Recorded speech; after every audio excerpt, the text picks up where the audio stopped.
Bien. ¿Se acuerdan que estuvimos viendo varios temas de los arreglos, el tema de las pilas y el tema de las colas, ¿sí? Que tiene una estructura de información interna y después tiene métodos para poder manipular esa información. Cada una se comporta de acuerdo a su naturaleza, la forma en que los datos pueden ingresar, salir y consultarse.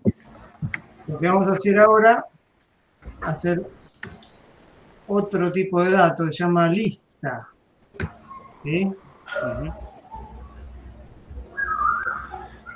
Voy a compartir la pantalla. Ahí está, me dice Javier que está luchando con el audio porque no escucha nada, él me dice.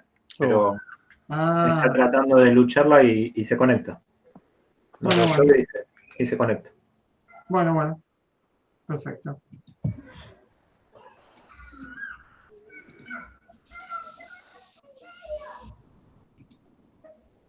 ¿Se ve la pantalla? Sí. Perfecto. Bueno. Entonces, estuvimos viendo los arrays, las pilas y las colas, ¿sí? ¿Se acuerdan que internamente, hasta ahora, las pilas y las colas, internamente las pudimos resolver usando un arreglo, un vector, ¿sí? Bueno, las listas, que es lo que vamos a ver ahora, tienen una estructura distinta.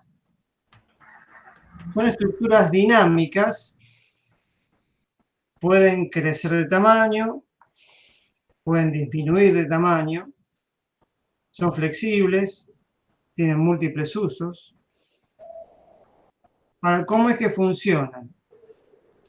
En realidad, las listas están formadas por una conexión de elementos que se llaman nodos, ¿sí? O sea que ya no es un vector que está conteniendo la información. El vector es algo más que nada rígido, que uno puede acceder a los elementos a través de su índice, ¿sí? Acá no, acá tenemos elementos, podemos decirles tal vez contenedores de información, son pequeños nodos, contenedores. Cada nodo guarda una pieza de información, ¿sí? Que es el objetivo de la estructura de datos, pero cada nodo que tiene un dato va a tener una referencia, una conexión con otro nodo, ¿sí? O sea, ese nodo no solamente guarda la información, sino aparte, internamente va a tener una referencia a otro nodo. Bien. Vamos a tener como si fuera la lista, por un lado, como un envoltorio, ¿sí? Que va a tener todos los métodos, pero internamente esa lista, aparte, va a tener una clase que va a ser un nodo, o sea, va a utilizar una clase adicional que se llama nodo. Y en el fondo, la lista va a ser una colección de esos nodos. La conexión que hay entre todo ese grupo de nodos es la referencia que hay de un nodo hacia el siguiente. Es como una cadena de nodos, se podría decir, ¿sí? Acá tenemos un pequeño esquema, el nodo y su referencia al otro nodo. En este tipo de notación, ustedes ven, por ejemplo, abajo ven que hay un cuadradito con vacío que apunta a E1, ¿sí? Eso se puede pensar como que es una variable que de alguna forma apunta a un nodo, ¿sí? Esa variable en realidad, en otros lenguajes podemos pensar que podría ser lo que se llama un puntero, que en Java eso no se usa. En C++, en C, se usan variables de tipo punteros que son variables que apuntan a cierto valor, cierta variable. Acá en realidad el nodo tiene internamente la información que va a guardar y tiene una variable que en realidad es del tipo nodo también. Y a esa variable de tipo nodo, que es el enganche con el siguiente nodo, va a tener el valor del nodo siguiente, ¿sí? Porque ustedes saben que en Java las variables son por referencia, o sea que si yo tengo una variable que me apunta a un objeto, en realidad estoy teniendo ahí una referencia a ese objeto. No tengo un objeto completo en la variable, sino tengo la referencia a ese objeto, que después lo voy a poder usar de distintas referencias al mismo objeto. Por eso, un nodo tiene una referencia a otro nodo, que en realidad esa referencia es la variable nodo, la misma variable nodo que está siguiendo, pero es su referencia. Ahora cuando veamos el código va a ser un poco más claro. ¿Sí?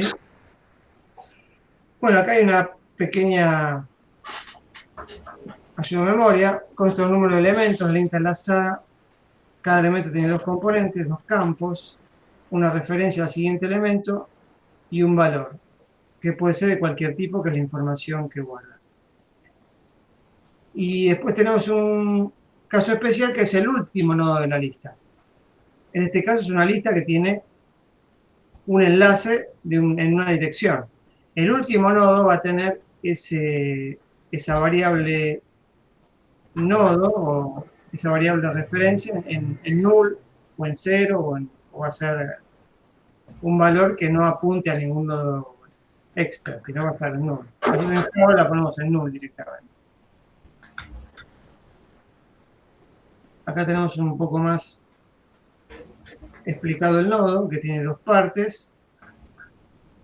Y a nivel código, fíjense, ahí tenemos una pequeña clase, nodo, que tiene básicamente, fíjense que es una clase nodo. Y ahí tenemos como un constructor, ¿ven? Que el constructor se le puede pasar el dato que va a guardar ese nodo. En este caso es tipo string.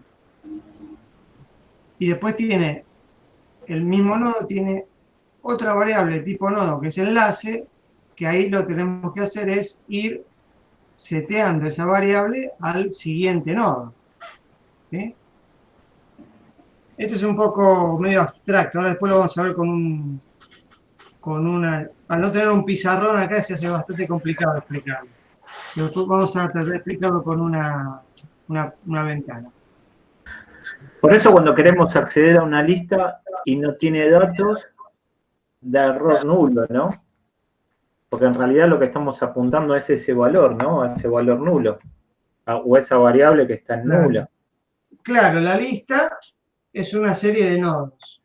Si una lista no tiene ningún nodo adentro, o sea, todo es nulo, o sea, te va a dar un error de puntero. De puntero nulo porque no tenés nada guardado en una lista implementada de esa forma, en forma así manual.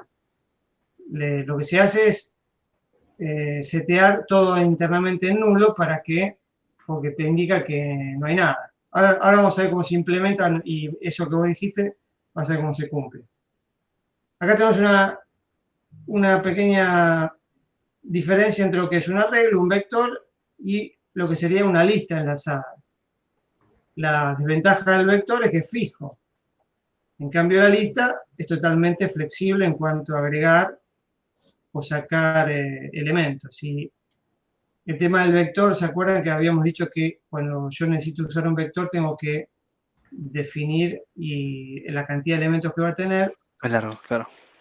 Y va a tomar toda la memoria que necesita. Si la memoria eventualmente, si es un vector muy grande, puede haber problemas. En cambio, la lista no, la lista es algo dinámico, ¿sí? Bueno, entonces, ¿cuáles son las operaciones más comunes que podemos tener en una lista? Básicamente, van a ser operaciones sobre los nodos, ¿sí?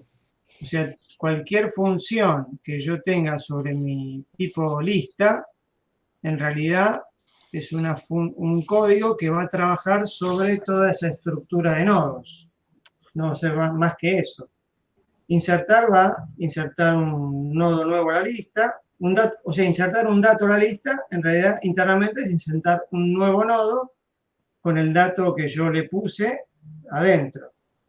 Eliminar, bueno, se retira un nodo. Fíjense que al ser una cadena, ¿sí? ¿Qué pasa cuando yo corto una cadena, un eslabón? La cadena se rompe. Entonces lo que vamos a tener que hacer va a ser un código que evite que esa cadena se rompa, ¿sí? Vamos a tener que ser cuidadosos y después reenganchar la cadena, sacar un eslabón de la cadena y reengancharla. Cuando buscamos un dato en una lista, tenemos que ir buscando elemento por elemento hasta que encontramos a ver si el dato existe dentro de la lista. Puede haber elementos duplicados, porque no hay en primera instancia no hay limitación en cuanto a eso. Se pueden poner datos duplicados.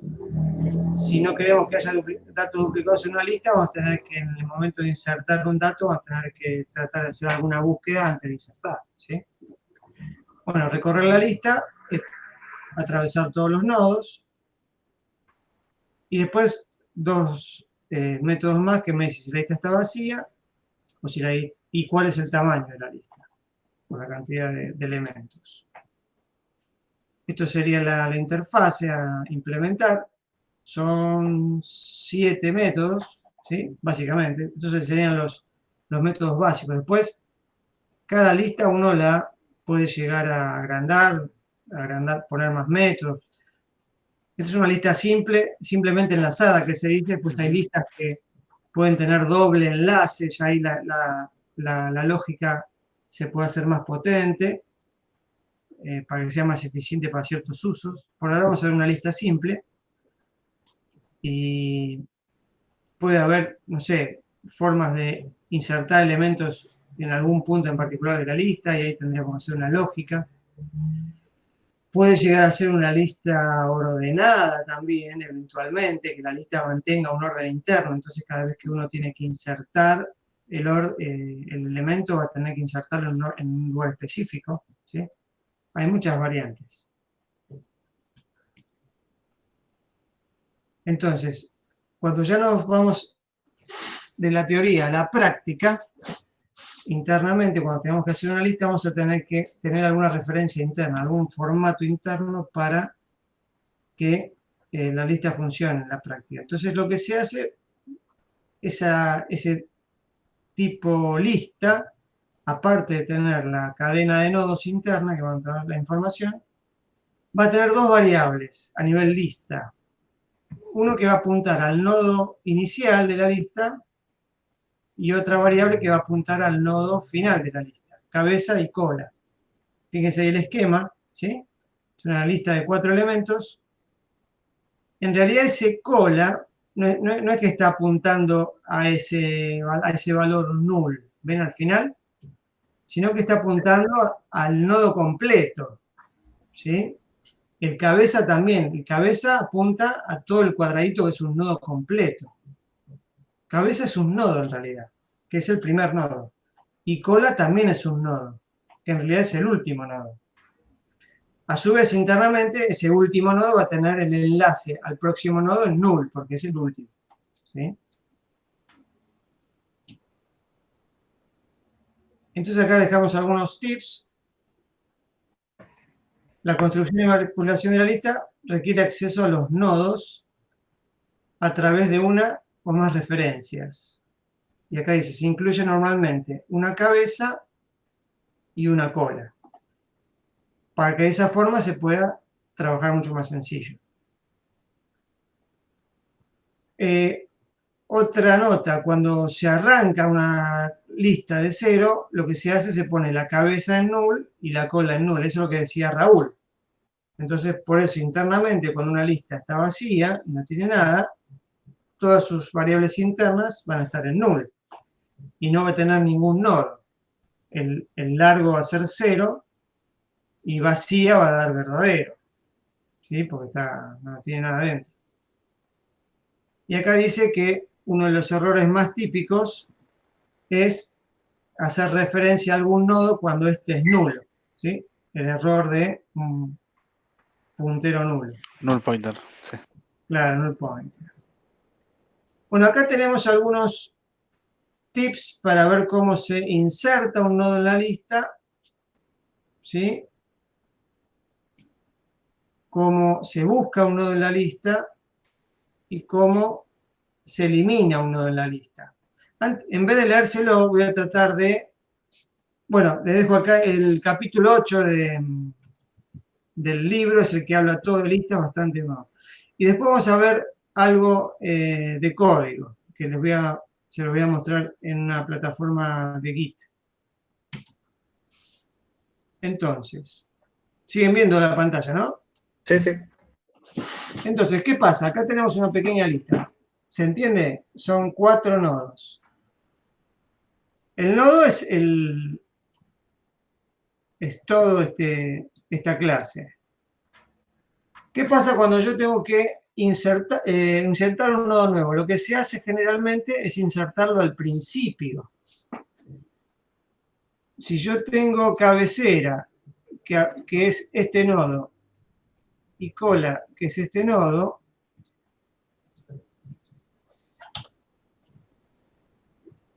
la lista la tengo de esta forma. ¿Qué pasa cuando yo tengo que insertar este nuevo dato? Vamos a tratar de que me entre acá.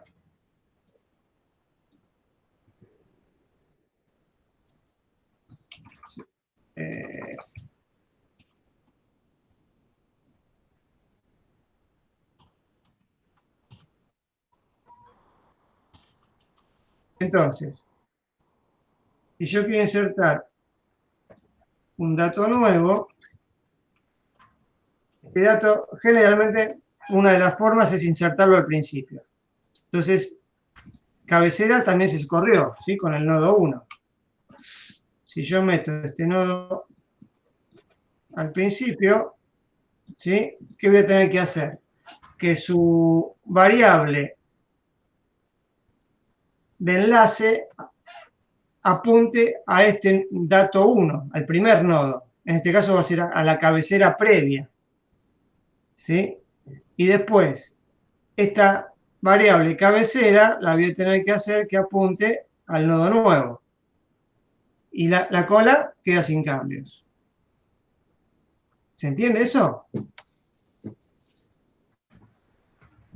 Sí, sí. No, hay que ver cómo lo hace el código, pero... Bueno, pero básicamente esta es la idea. Eso es cuando tenemos que insertar un código.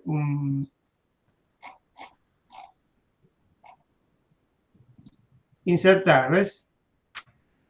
Acá dice, crear un nodo e inicializar el campo dato al nuevo elemento. O sea que está bien, el nuevo elemento va a tener su dato interno. La referencia al nodo creado se asigna a nuevo, variable local del método. Bueno, eso es algo interno. ¿Qué se le da? ¿La posición de la memoria en el enlace ese que tiene? En realidad el enlace es el propio nodo.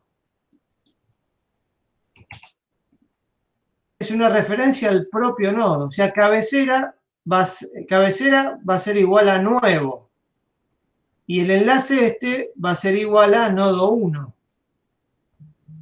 Porque esta variable de enlace acá, en realidad es una variable de tipo nodo. ¿Sí? Sí, sí, sí. Entonces, lo que yo hago en realidad es hacer cabecera igual a nodo 1. Si ahora en el código después lo vamos a ver con el código. Entonces se entiende el tema de la inserción, o sea, si inserto un nuevo nodo, un nuevo elemento, se inserta al principio, entonces voy a tener que hacer todo ese manejo de los nodos, ¿sí? Sin perder información. Después, si queremos buscar, eso es más fácil. ¿Por qué? Tenemos que buscar, vamos a empezar por el nodo cabecera, lo más sencillo. Entonces, este nodo cabecera es el nodo nuevo, en este caso. Ese nodo nuevo tiene su dato interno. Entonces yo voy a comparar, lo que yo busco es información. Cuando yo busco un nodo, estoy buscando información en realidad. Entonces, lo que voy a comparar va a ser mi información que yo estoy buscando con el dato interno. Y yo voy a tener, por cada nodo, voy a tener referencia al siguiente nodo. Entonces yo voy buscando nodo por nodo hasta que la referencia esta se anula. Claro, esto acá es nulo. ¿Sí? Entonces, de esa forma, puedo buscar a través de todos los nodos hasta que la referencia del nodo, encuentro un nodo que la referencia sea null, entonces ese me indica que es el último nodo. En este caso acá cola no lo utilizaría, yo utilizaría solamente cabecera. De cabecera hasta el final, voy buscando.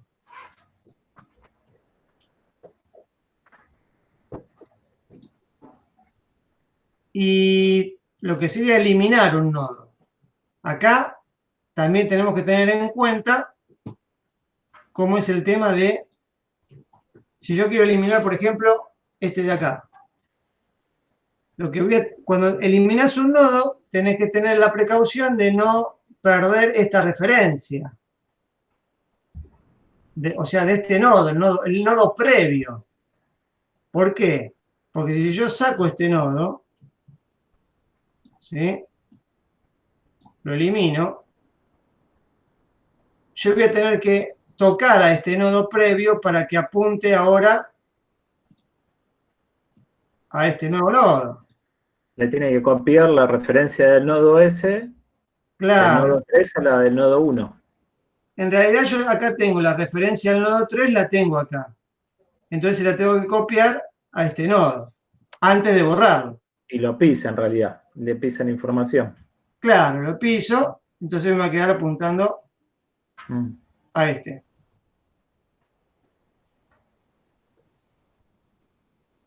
Vamos a ver lo que dice acá. Búsquela del nodo que contiene el dato, eliminar. Se obtiene la dirección del nodo a eliminar y la dirección del anterior.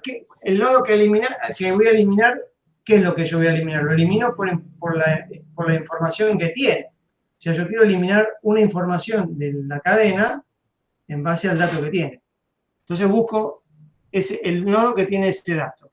Cuando lo encuentro mi nodo que quiero eliminar y también el anterior. El enlace en el nodo anterior que apunta al siguiente nodo, el cual se elimina. O sea, que sería esto. ¿Sí? El enlace del anterior que apunte al siguiente. Si el nodo a eliminar es la cabeza de la lista, también tengo que modificar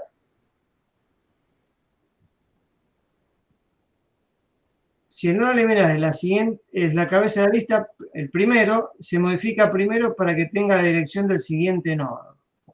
O sea, si yo tengo que borrar este, voy a tener que también cambiar la cabecera al nuevo, si yo saco este.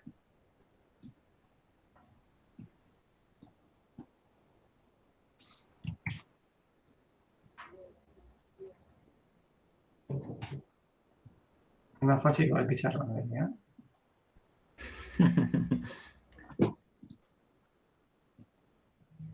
Yo vi un video de YouTube que una chica lo hacía con el Notepad todo esto. Yo no entendía bien cómo lo hacía. Una genia. Qué loco. Sí. Pero se ve que la gente más joven tiene habilidades que la gente grande ya no tiene. Y bueno, y por último, la memoria ocupada por el nodo se libera.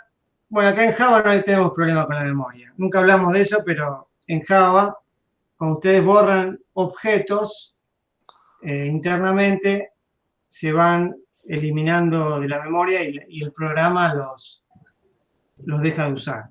En otros lenguajes hacía falta que uno explícitamente liberara la memoria de los elementos.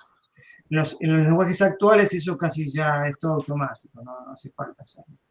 Pero si alguna vez le toca programar en lenguajes un poco menos potentes, C o Assembler, ya eso sería muy bajo nivel, todo lo que es, cuando ustedes generan objetos nuevos y los tienen que dejar de usar, tienen que liberar la memoria. Si no, el programa sigue tomando memoria en forma continua y en un momento se quedan sin memoria y muere todo. ¿Sí? Por lo general es cuando se cierran las llaves, ¿no? No. Acá en Java, cuando vos tenés una variable que hace referencia a un objeto, ¿sí? Y esa variable deja de tener alcance, deja de existir. Si es una variable interna de una función que hace referencia a un objeto y esa función termina, esa variable ya no existe más. Entonces, ese objeto ya no es más referenciado por esa variable. Entonces, ese objeto en teoría quedó ahí porque ocupa memoria ese objeto. Internamente, el lenguaje va a liberar esa memoria.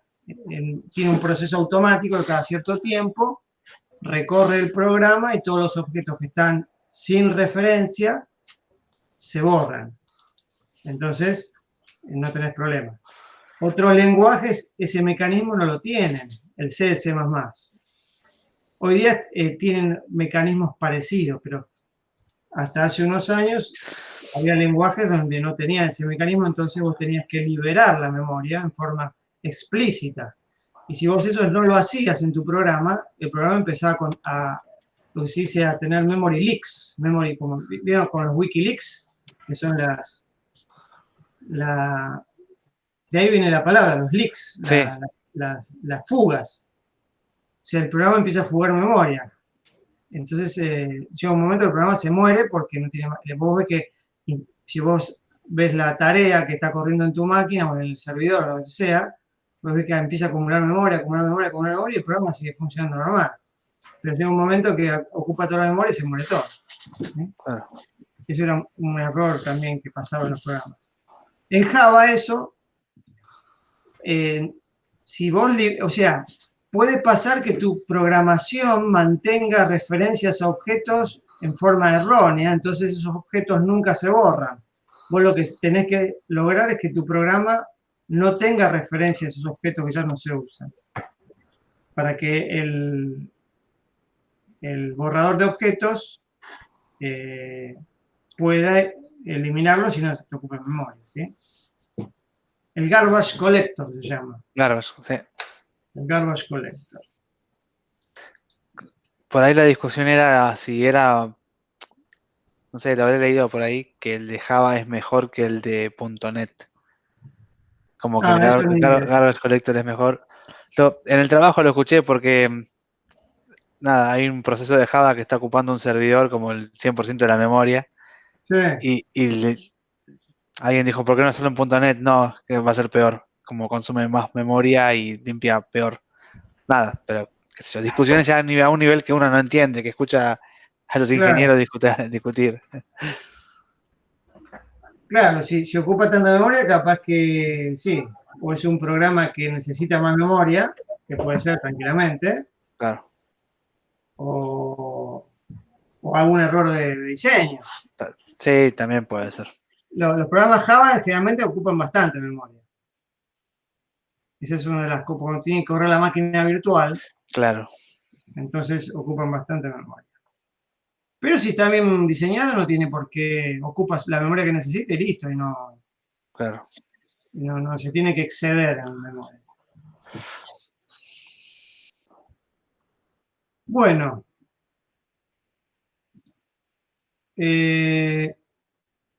entonces vimos la insertar, la búsqueda y el borrado. ¿Sí? Bien. Vamos a dejar de compartir un toque. Hola, Javier.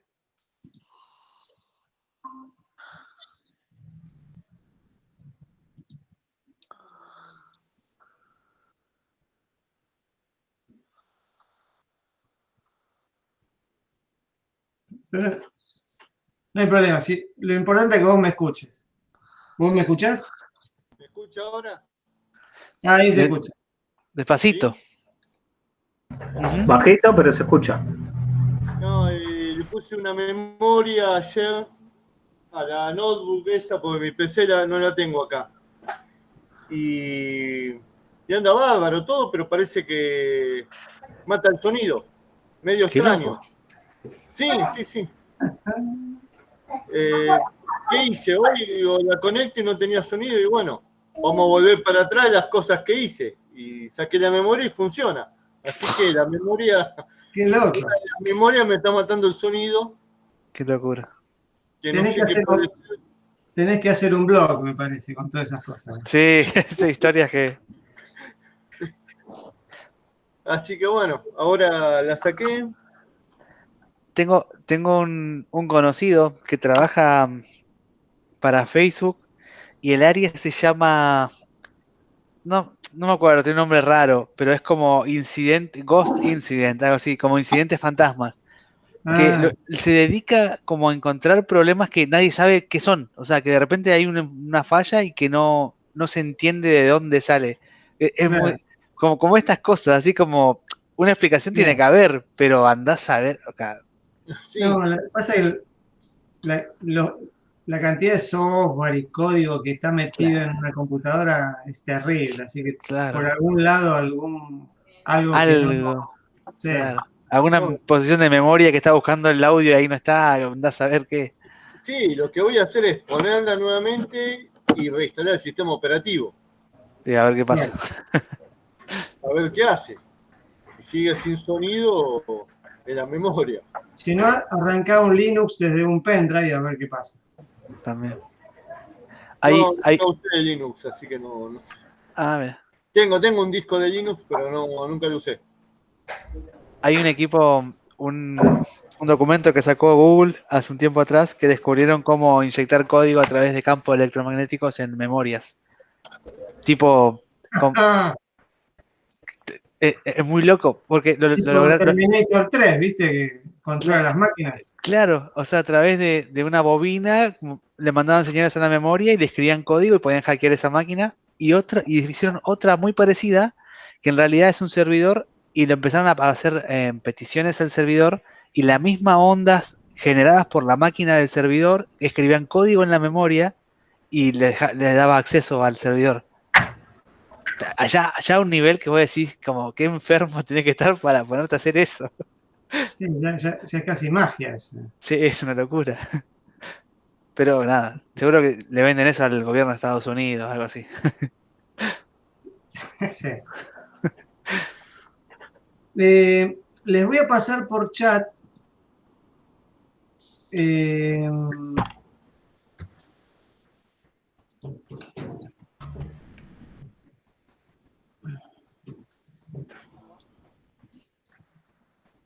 código para que ustedes puedan bajar.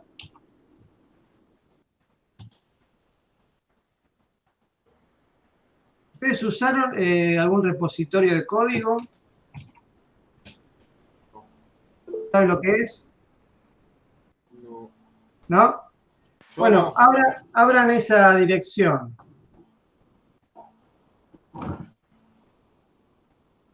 Está en el chat.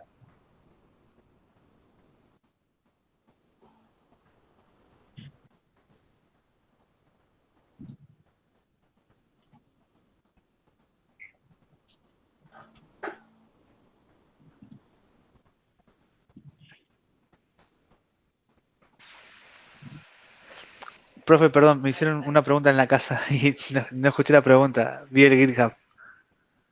No digo si usaron repositorios de código. Ah, sí.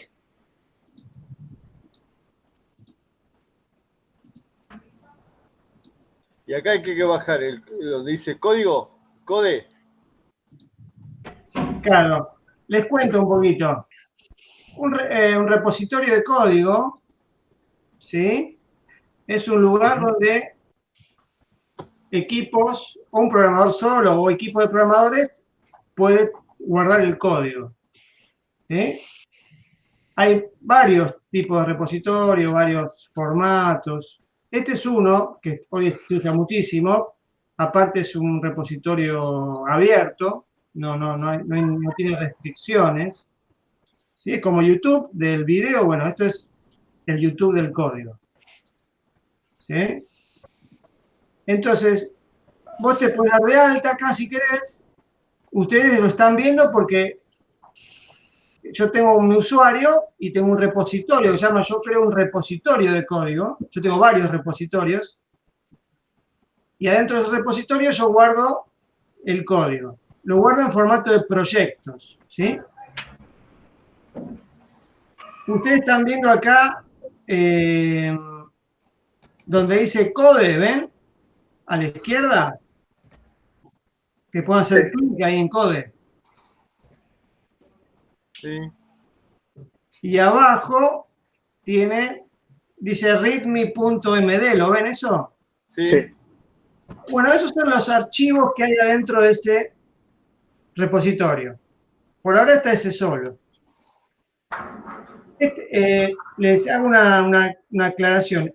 Los repositorios, hay varios tipos. Este en particular se llama Git, el funcionamiento. GitHub es la página, ¿sí? GitHub es el sistema, pero en realidad el funcionamiento del repositorio se llama Git. Ese tipo de repositorio, Git, lo inventó el mismo que que en realidad fue el iniciador del Linux. Linus Torvalds. Lo inventó porque necesitaba un sistema de repositorio para escribir, para que todos los programadores escribieran el código y pudieran mantenerse. Este es un sistema de código distribuido, se puede decir. Vos tenés acá un repositorio central y cada programador va a tener su repositorio, ¿sí? Se lo baja, lo modifica y después lo puede unir con el repositorio central. Yo lo único que le voy a pedir a ustedes es que bajen el código, no voy a pedir que escriban, ni que se conecten, ni que hagan. Después, si quieren, más adelante, podemos hacer una clase específica de esto para que ustedes vean el funcionamiento del Git. Yo lo que hice, yo conecté mi NetBeans a este repositorio Git y yo cuando guardo mis archivos Java, puedo hacer que mis archivos Java se guarden en el repositorio. ¿Sí? Y ustedes pueden ahora bajarlo de una forma sencilla con un comprimido, ¿sí? Ahora, acá no estamos viendo ningún archivo. ¿Por qué? Este sistema de archivo, este sistema de repositorio, aparte de tener un proyecto, ¿sí? Cuando uno trabaja en código, uno puede trabajar en lo que se llaman los branch, las ramas, ¿sí? Generalmente cuando uno trabaja en un proyecto de programación, hoy día se trabajan en varias ramas, que generalmente mínimamente son la de desarrollo, la de prueba y la de producción. ¿Sí? El código que está en producción se guarda en una rama, el código que se usa para probar se guarda en otra rama, y el código que se usa para desarrollo se guarda en otra rama. Eso mínimamente, son 3 ramas cuando vos estás trabajando con un programa que está en producción. Un programa en producción es un programa que está continuamente está funcionando para los clientes, para la información de una empresa, de una organización. Y ese código generalmente no hay que tocarlo porque se supone que está funcionando y no hay que hacer cambios sin avisar y ni cambios sin que el cliente sepa. Ahora después, cuando uno tiene que hacer cosas nuevas, las hace en la rama de desarrollo. Ahí puede hacer lo que uno quiere, puede probar, romper, borrar, escribir, hacer lo que uno quiere.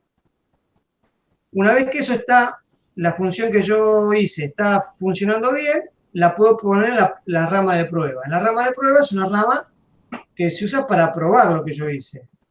Lo que yo hice en conjunto tal vez con lo que hicieron otras personas. Entonces ahí se integra todo y se prueba. Ahí puedes tener datos parecidos a los de producción para hacer las pruebas. Y una vez que esas pruebas van bien, hay gente que se especializa en hacer pruebas nada más, hay gente que desarrolla, gente que hace pruebas, y hay gente que instala en producción ese software. Pasa sea, el camino sería de desarrollo a test o prueba y de test a producción. Básicamente eso es lo mínimo, ¿sí? Nosotros acá no tenemos ramas para eso. Tenemos una sola rama porque estamos haciendo un ejercicio didáctico. Fíjense que esa página, ven que tiene un combito a donde dice main, dice two branches, abajo de code.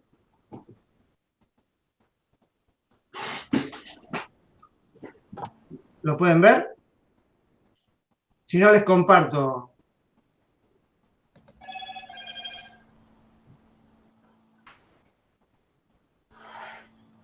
Si puede compartir, mejor. Dale, comparto. Ahí va. Un segundito, ¿eh? Yo lo abrí, me parece que tiene el README nada más, ¿no? ¿O tiene código? Ahora, ¿está la página ahí compartiendo? Sí. Sí. Ahí está. Se ve la pantalla. Fíjense, este sería el repositorio y este sería el proyecto. El repositorio. Esto es una cuenta que yo tengo en GitHub y este es el repositorio, Pro1 2020. Y acá, ¿ven este combito acá, ven? Sí. Acá tenemos lo que llaman los branches o las ramas. Y acá tenemos lo que llaman los tags. Por ahora vamos a ver las ramas. Las ramas son como si fueran... todo el proyecto puede vivir en muchas ramas, en todas las ramas que yo quiera. Y yo cuando elijo una rama, estoy viendo como si fuera toda una estructura de proyecto nueva. ¿Sí? Yo cambio de rama y veo el proyecto, todos los archivos del proyecto en otro estado. Son como fotos de estado del proyecto, ¿sí? O sea, yo puedo, a partir de una rama, generar una rama nueva, trabajar en esa rama nueva, pero en la rama anterior queda sin tocar. ¿Se entiende? Es una forma de una flexibilidad para poder trabajar. Es muy loco cuando, como el concepto es raro, ¿no? Sí. Y una vez que lo tenés instalado y funcionando, los archivos, cuando vos cambias de rama en la carpeta, vas con Windows y Claro, cambian que los cambia la archivos. carpeta. Es como si cambiaras de máquina, de cambiaras de disco, cambiaras de carpeta. O sea, cambiar Claro. de rama es cambiar toda la foto del proyecto. Es muy potente el Git. Entonces, nosotros vamos a usar la rama master. Ven acá que dice master, tienes que elegir master. Y fíjense que se le actualiza la página y acá sí tienen archivos. ¿Ven?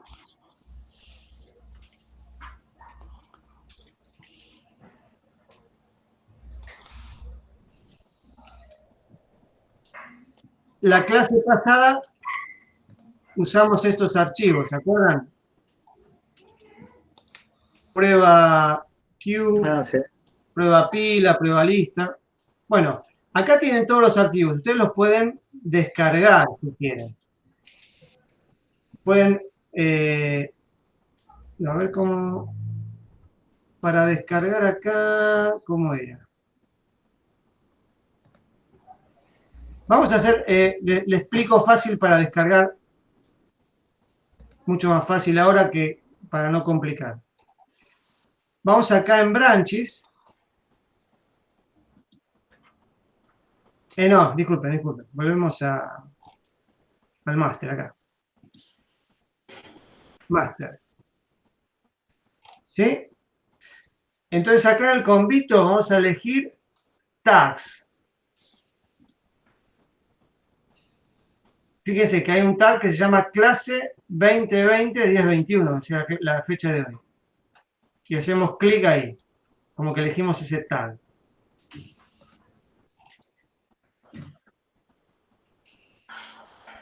Ahí está.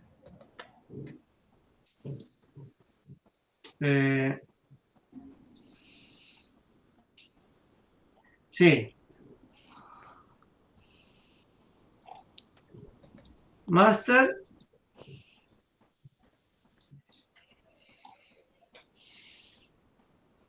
Acá el tag. Fíjense que acá cambia, ¿ven el combito? Acá le dicen qué branch están o en qué tag. El tag es algo parecido al branch, es como una foto del branch. O sea, vos estás trabajando en un branch y querés que ese código que tenés ahí quede frisado, como frisado para que vos después puedas hacer una copia, hacer una referencia, bajarlo. Entonces lo podés taguear, le haces un tag. Entonces, de esa forma, ese código, ese proyecto, queda como una foto, como frisado. Entonces vos podés usar ese tag para bajarlo, que es lo que vamos a hacer ahora. Yo hice un tag del código como estaba. Acá hacemos clic en el tag que hay uno solo. Y acá ven que dice zip. Ahí lo pueden bajar.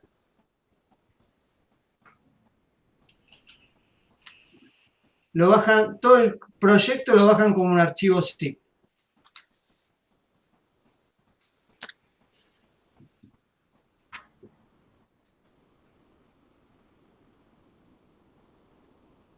Y ya ahí adentro pueden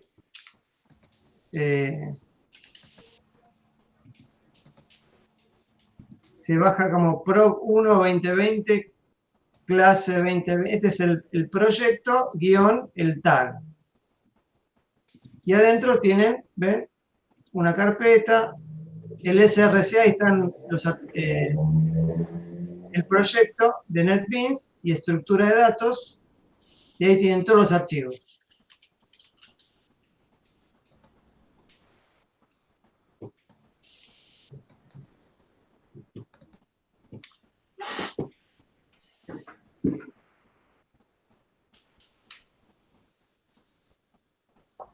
¿Se entiende?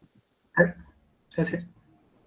Ahora, otra forma, si lo quieren, ustedes están en Code y acá tienen que elegir el branch master, que es donde estamos trabajando. Si ustedes quieren solamente bajarse lo que vamos a usar hoy, entran acá, estructura de datos, tienen que bajarse prueba lista y tienen que bajarse acá dentro de lista, hay dos archivos más. Prueba lista, fíjense que acá esta herramienta les tira el código, ¿ven? Del archivo. Y acá lo pueden llegar a editarlo, ¿sí?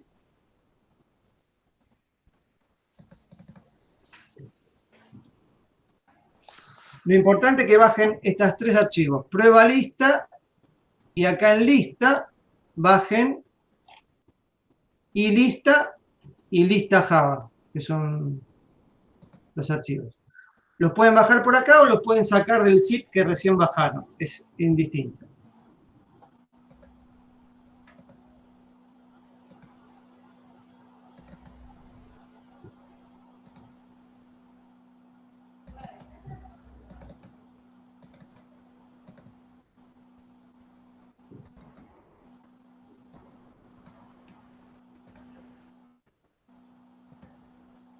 Si tienen el proyecto de la clase pasada, le agregan esos archivos, ¿sí? El prueba lista. Ahora les voy a mostrar el NetBeans, cómo lo tengo yo. Ahí comparto de vuelta.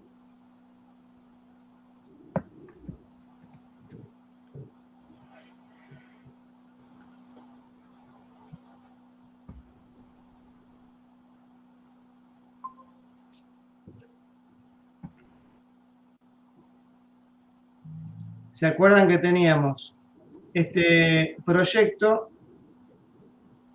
Teníamos este paquete, estructura datos, donde teníamos todos los archivos de prueba. Prueba lista es la nueva. Y acá, en este paquete, estructura datos lista, tenemos la interfase y lista. y la clase lista.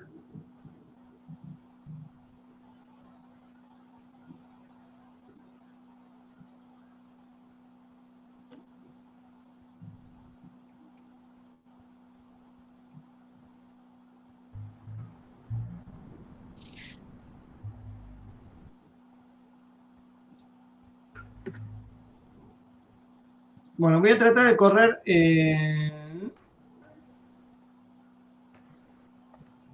esta prueba lista.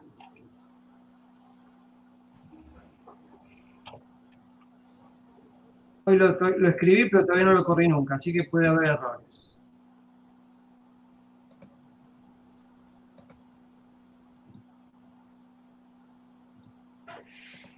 Ustedes tienen que poner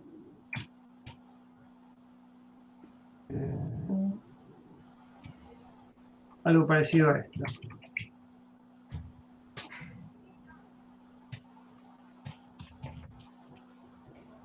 Prueba lista. De lista. New prueba lista. De lista punto prueba. ¿Sí? Esto tendrían que ponerlo en la clase de prueba y correrlo. ¿No? Si corre. Vamos a guardar.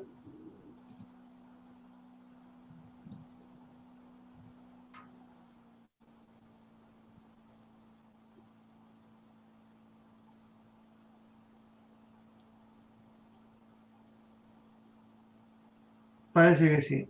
Lo que no está andando bien me parece, dice, si la lista está vacía, me dice que true. En realidad no está vacía. Así que vamos a ver por qué. Esta clase lista que yo les pasé está por la mitad, no está completa. El objetivo es que ustedes implementen algún método que esté faltando, por lo menos uno. ¿Sí?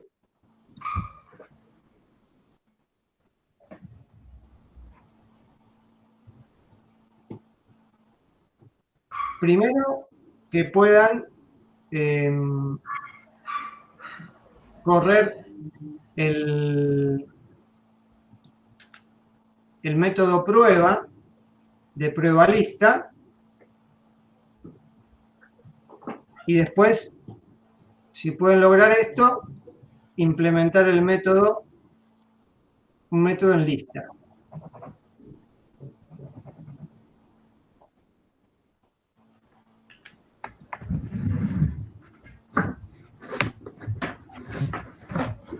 Y de paso que alguno me arregle la clase porque me dice que cuando yo le pregunto que está vacía, me dice que está vacía y en realidad tiene datos. Hay que ver por qué. ¿Sí?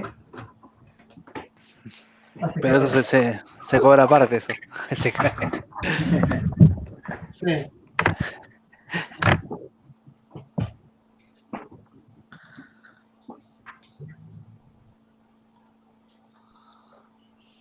Bueno, voy a dejar de compartir y ustedes me dicen cómo va.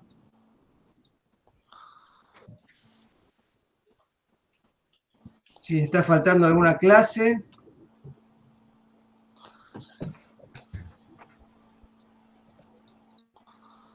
¿Se entendió la teoría de la lista?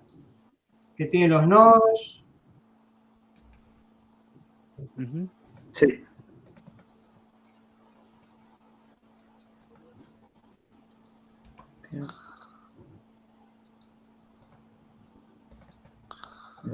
Vamos a hacer así. Traten de correr o sea, los tres archivos que yo les dije, prueba lista y lista Java, y traten de correr el metodito prueba nada más. Que funcione. Una vez que tenemos eso, yo le explico un poco internamente la lista, cómo está funcionando, y tratamos de hacer un método. ¿Sí?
Después, si alguno lo tiene, lo puede compartir.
Si tienen alguna duda, se está complicando, me comparten la pantalla y lo vemos, ¿eh?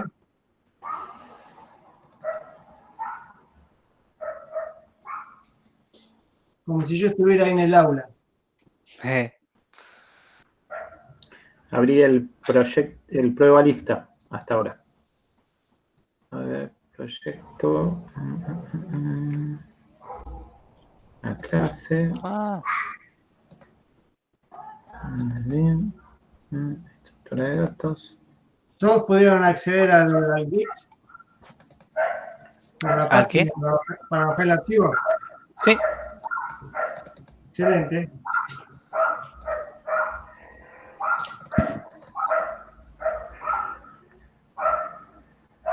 Les comento, quise meterme en el Git porque es algo que ustedes, si eventualmente empiezan a programar, lo van a necesitar. Y compartir archivos con el Drive es medio complicado con el Classroom. Sí. Archivo de código y todo eso. Así que con el Git es más vale empezar a meterse y igual para descargar archivos del Git es como descargarlos del Drive, lo mismo, son todas carpetas. Hay que tener en cuenta nada más el branch que uno quiere descargar. El proyecto no es problema, el tema es el branch. Generalmente en un proyecto Git el branch que siempre va a estar es el master. Tampoco hay una restricción en cuanto a los nombres de los branches. Puede haber cualquier tipo de nombre en los branches. Y por convención, generalmente se usa el master como si fuera el que tiene el código más estable, más posta. ¿Sí? Y después se abren otros branches para poder trabajar en otras cosas.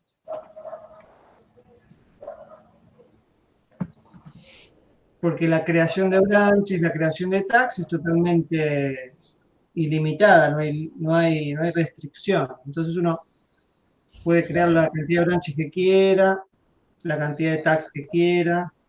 ¿Sí? Generalmente uno arranca con el master, porque sube el código al branch master, y a partir de ahí empiezan a generarse los otros branches.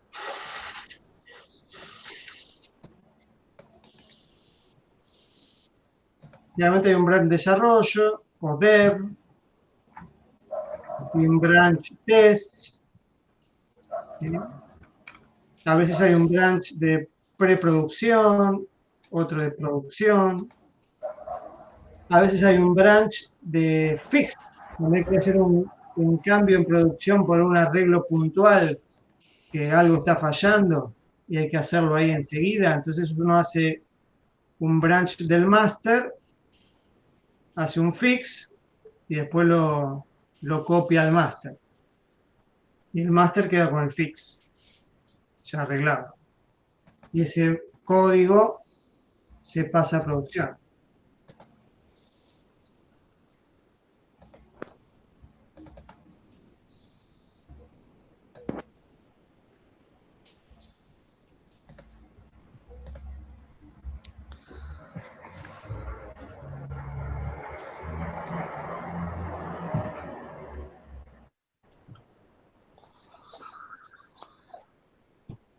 ¿Cómo va, Raúl?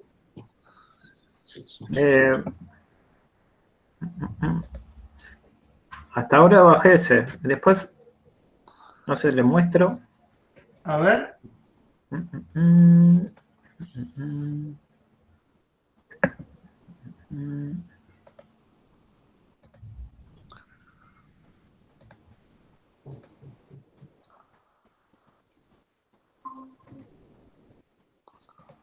Ahí está tu... Bajé este. Sí. Ahora me voy acá a archivos, abrir. Este es el que nos pasó.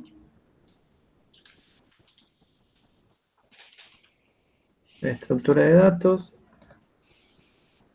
Y cuando lo toco acá en pilas, no sé, pero no me aparece nadie. Bueno, a ver, vamos. Salvo que los tengo que tocar de ahí. Está bien. Vos prueba, mostrame a la izquierda, ahí no en el NetBeans, ¿dónde está este proyecto prueba lista? Este archivo. Este creo que estaba solo. En el repositorio. No, acá a la izquierda, ¿en qué proyecto está? ¿El proyecto que usaste la clase pasada lo tenés? ¿Estructura de datos?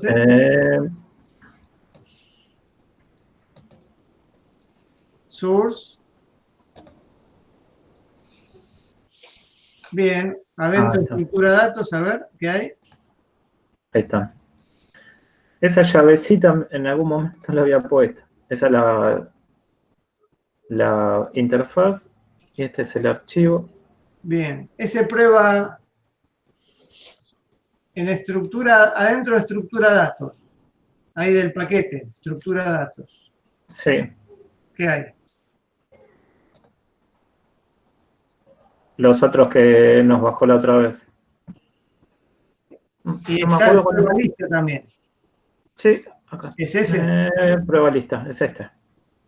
A ver, cerralo y abrirlo de vuelta el prueba lista. Cerralo ahí del editor y abrirlo desde ahí, de la izquierda.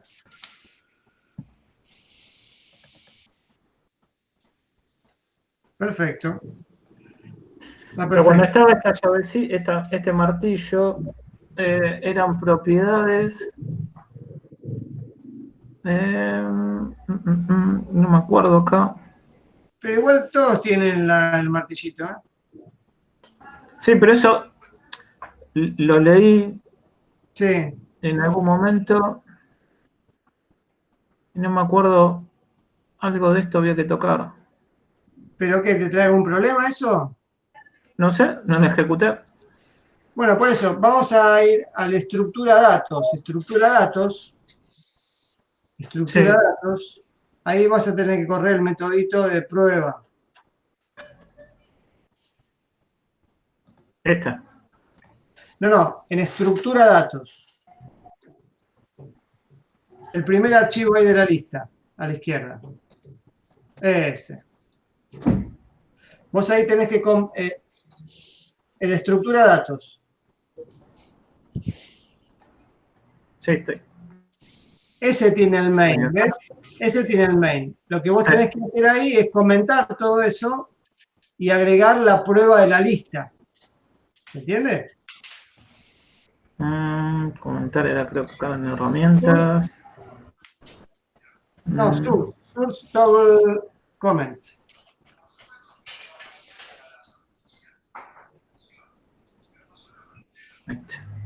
Ahí. Perfecto. Entonces ahí tenés que agregar, generar un objeto prueba lista. Es prueba lista, ¿no? Claro.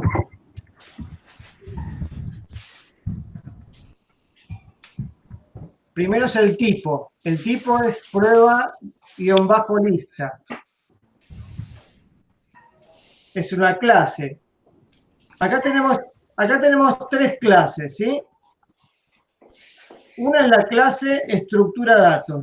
La clase estructura datos es como si fuera nuestra consola para probar. Adentro de estructura datos tenemos que generar un objeto de prueba lista. Es una clase para probar. Y después, adentro de prueba lista, vamos a tener la clase propiamente lista, que es la que estamos probando. ¿Sí? Tenemos como 3 pasos.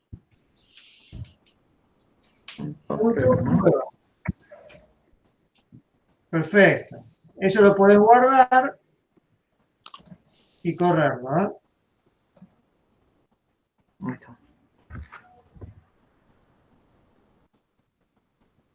Es lo único que... Está vacía. Toda esa impresión en pantalla está en la clase prueba lista.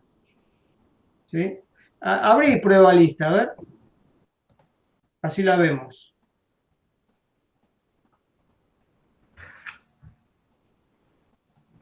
Ahí está.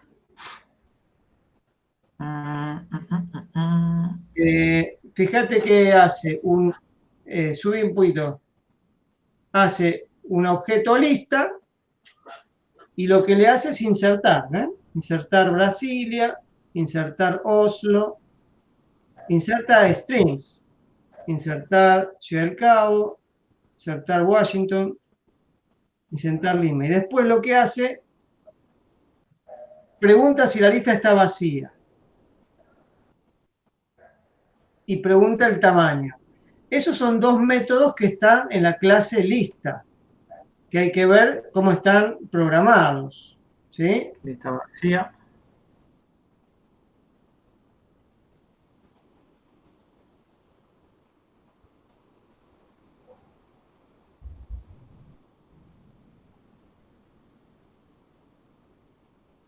Eliminar, eliminar, eliminar, insertar, recordar, buscar, tamaño, vacío, retorna nulo. Fíjense que la clase está lista, tiene adentro, ¿ven? Dice class lista y adentro de class lista también dice class nodo. ¿Sí? ¿Se ve eso? Sí, tiene la clase nodo.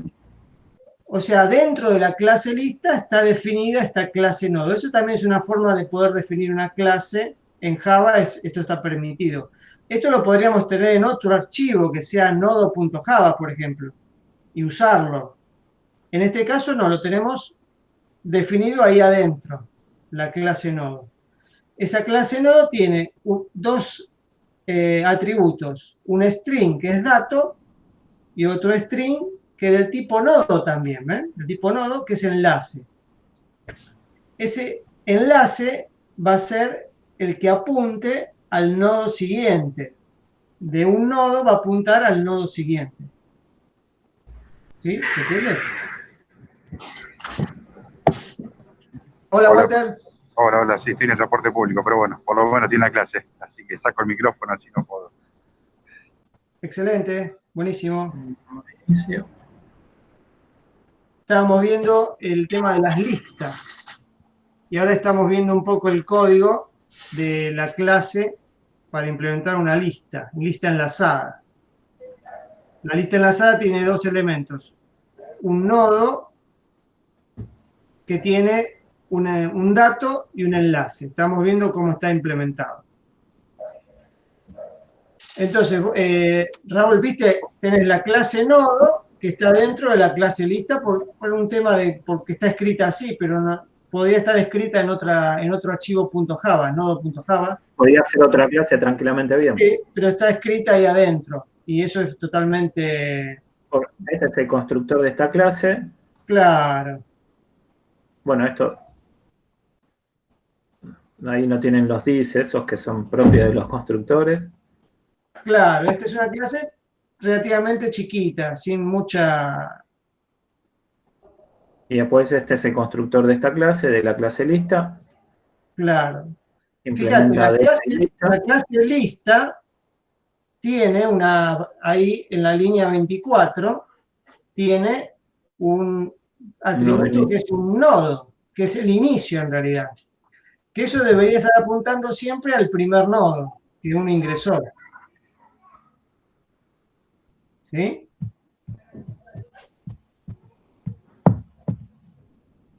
Y vamos al método insertar, a ver cómo está hecho.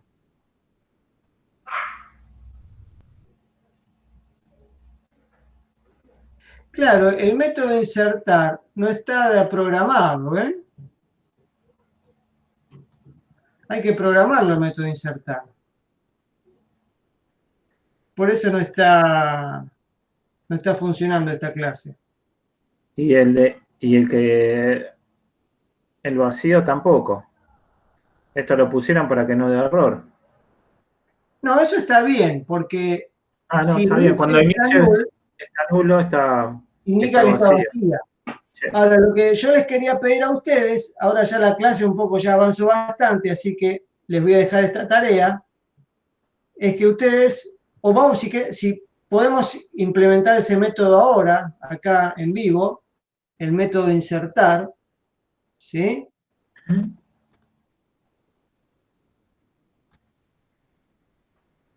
¿Qué deberíamos hacer en el método de insertar? Ahí lo que hace es un nodo, ¿sí? Nodo, new 1. Ahí tenemos el nodo nuevo para insertar. Entonces, ¿qué consideración tendríamos que tener al insertar un nodo nuevo en una lista? A ver, alguno que me conteste, que no sea Raúl.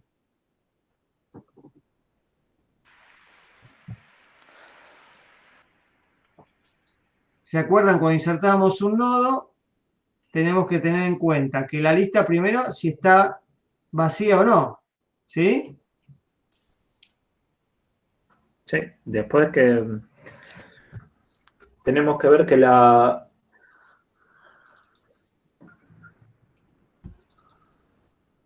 si es el primero que vamos a insertar, Claro. Esa variable cabecera era, ¿no? Sí, o inicio, no sé cómo se llama acá. Inicio. Entonces podemos preguntar, if vacía, abrís y cerrás paréntesis, porque ese estamos corriendo el método vacía.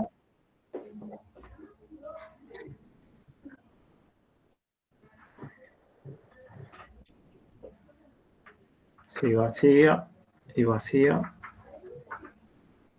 Vacía devuelve un booleano. Entonces ponemos if vacía, ahí tenés que abrir y cerrar paréntesis después de vacía. Ahí está.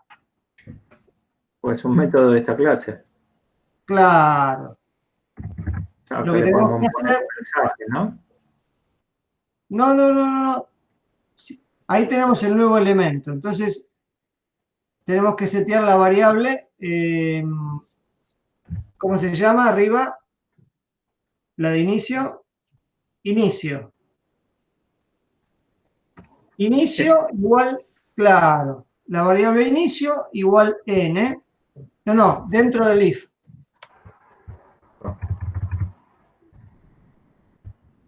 Si la clase está vacía, entonces tengo el inicio igual n, el nuevo nodo. Es el único nodo que hay ahora en la lista, ¿sí? ¿Se entiende? Porque la lista está vacía.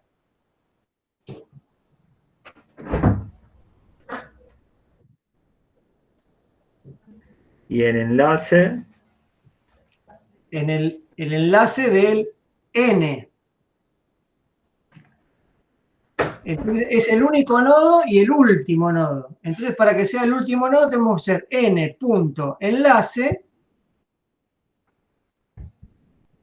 igual null. ¿Se entiende esto?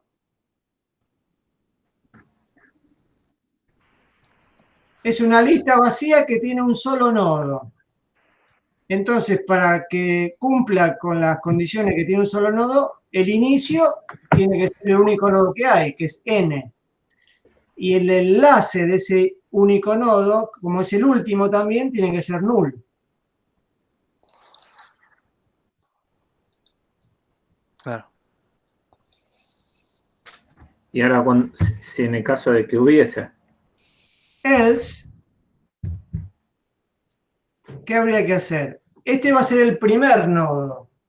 Entonces, tenemos que poner... No, inicio se supone que ya tiene valor, porque está llena la lista. En realidad lo que tenemos que hacer es n.enlace igual inicio.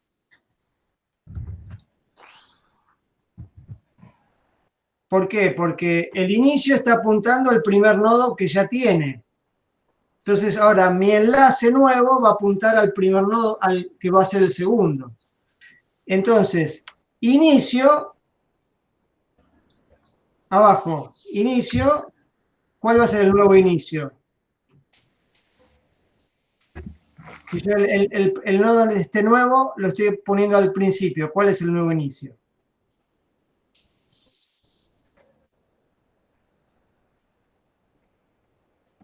¿Es en enlace? No. No, n. Inicio igual n. Y ahí quedaría.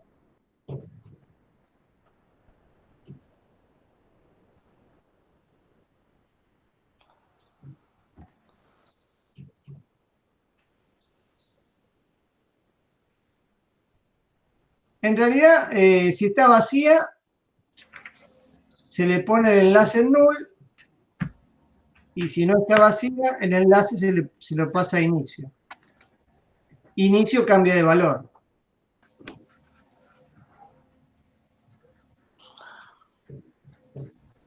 A ver si yo...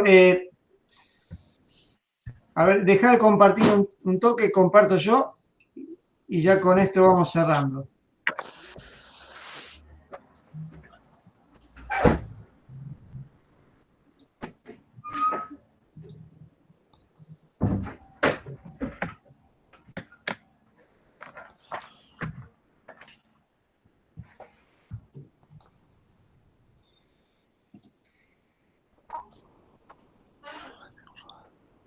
Entonces, vamos a tratar de usar acá el pizarrón virtual este.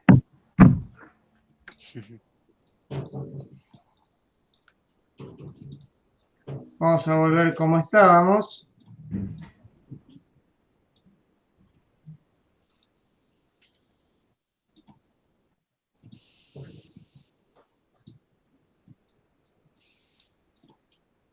Entonces, acá tenemos una lista acá arriba que tiene 4 elementos. Cabecera o inicio, ¿sí? Vamos a ponerle inicio, que es como tenemos en el programa, apunta al nodo 1, en este caso. Ahora, si la lista está vacía,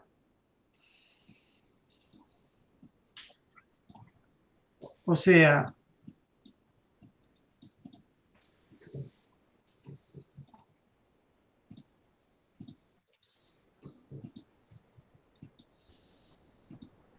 una lista vacía, esto implica que el inicio tiene que ser nulo. Es null, ¿sí? Entonces, si yo tengo un nuevo nodo para ingresar,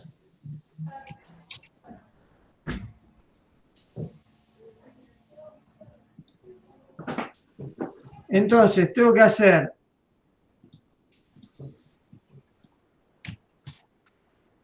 inicio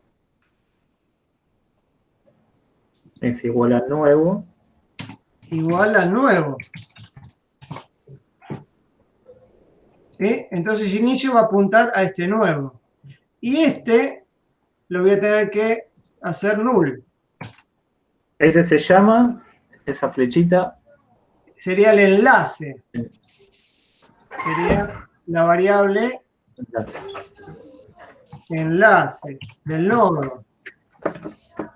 ¿Sí? Enlace lo pongo a null. Entonces me queda como único nodo de la lista y el primero.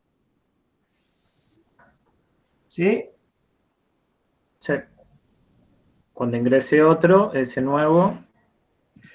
Cuando ingrese otro, va a ir a inicio y en enlace va a ir a este que dice nuevo. Nuevo 2, no sé. Nuevo 2. Inicio va a valer nuevo 2. Y el enlace va a valer nuevo. Claro, este va a ir a parar acá. Entonces ya el enlace no es más null. Este enlace va a valer nuevo 2. Enlace va a ser nuevo 2.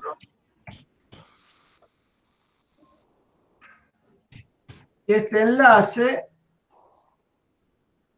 sí va a ser null. Porque es el último.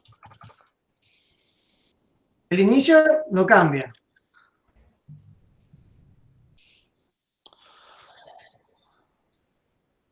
¿Se entiende más o menos? Bueno, entonces yo les voy a dejar esta tarea. Tienen que terminar la clase lista. Acá tenemos la clase lista. Está el método insertar, que ya lo vimos con Raúl. En todo caso, se lo piden a él. Tienen que hacer el método eliminar. Sí. Y el método... Acá falta un método que es... Ah, acá, el recorrer. No dice to do. El recorrer. El recorrer ustedes se pueden basar en esto, ¿ven?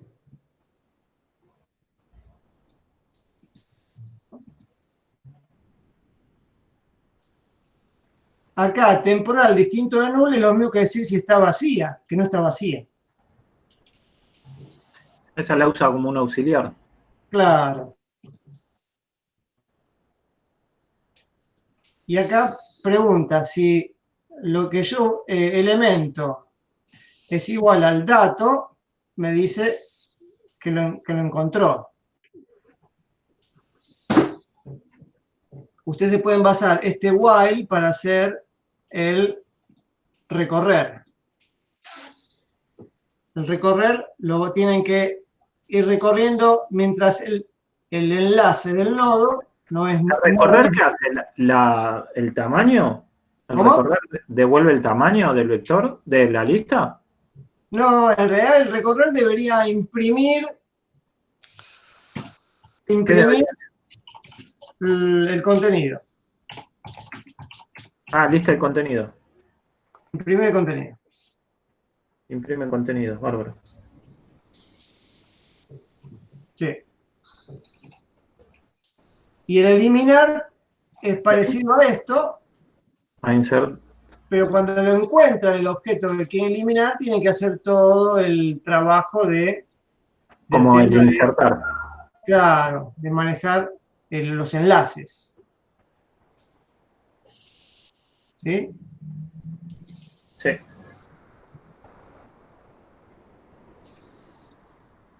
Bueno, traten de hacer esto para la próxima clase. En todo caso, seguimos la próxima clase viendo un poco esto también, alguna que otra cosita. Y también, por favor, vayan entregando los problemas que están para entregar, ¿sí? Buenísimo. Yo voy a cortar la grabación ahora.